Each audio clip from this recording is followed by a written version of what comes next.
Good morning, good afternoon, good evening, whoever you are, wherever you are, whenever it is for you.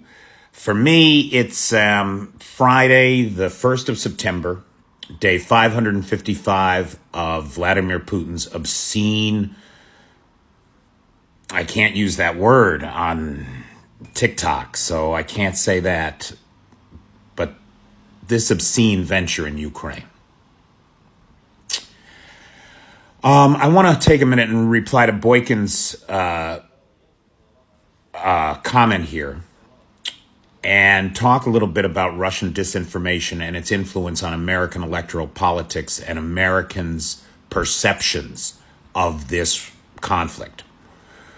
So, first of all, I want to congratulate this fella on his choice of dog. The dog is beautiful. I mean, I respect a man that has a dog like that and that loves him like she loves you, boy. I'll tell you, that's obvious. That's a good dog right there. And that says a lot about a person, I think. Anyway, when we think about Russian disinformation, and you couldn't even imagine that there would be a world where somebody in Moscow would say to themselves, you know what I should do? I should pay a bunch of Russians to pretend to be Americans on social media to incite discord and division among Americans. What? Who would think of such a thing? Only the gremlins in the Kremlin. That's who. So the Kremlin has been up to a lot of nonsense lately. And I put the original Ukrainian here. This is from lb.ua, which is a great source of Ukrainian news for those of you that are interested in it. You just have to translate the pages for yourself. Let's bring up the English and take a look at it. And so what it says here is that on August 25th, 2023, a meeting was held in the administration of the Russian dictator regarding the next stage of the information war in the Ukrainian special military operation. Kremlin technologists and representatives of the media involved in operations, the message says, it is noted that the topic of the meeting was specific narratives that should discredit Ukraine and influence partners in the world. Specific narratives. Remember, Putin wrote a book called Nothing is True. Literally. He believes this. He believes that he can say what he wants and make it true just by saying it. Now, let's take a look at what these narratives are. Mass mobilization that regardless of age, gender, health, everyone, including apparently minors, will be mobilized into the army. Why? Because there's no army left.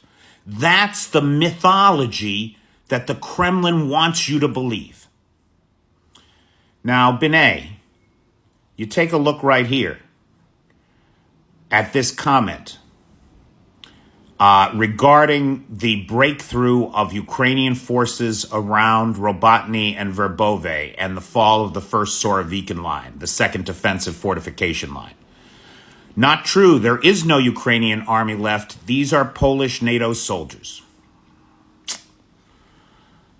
This is just not true. There is literally zero evidence to make such a claim. We don't know the real numbers, but it is estimated by third-party military analysts like MI6 and the State Department in the United States that the Ukrainian military is somewhere between 1 and 1.2 million strong. Of Ukrainians, there's maybe 10,000 in the Foreign Legion. So yes, if you're an independent, free citizen of another country and you have military experience and you come here and you join the services here, you become a Ukrainian military person, right? You are subject to the rules and the command structure of the Ukrainian military. You are not independent. You are in the foreign service here, just like that boy from Britain that was made unalive this week. And our sincere condolences to Brendan's family.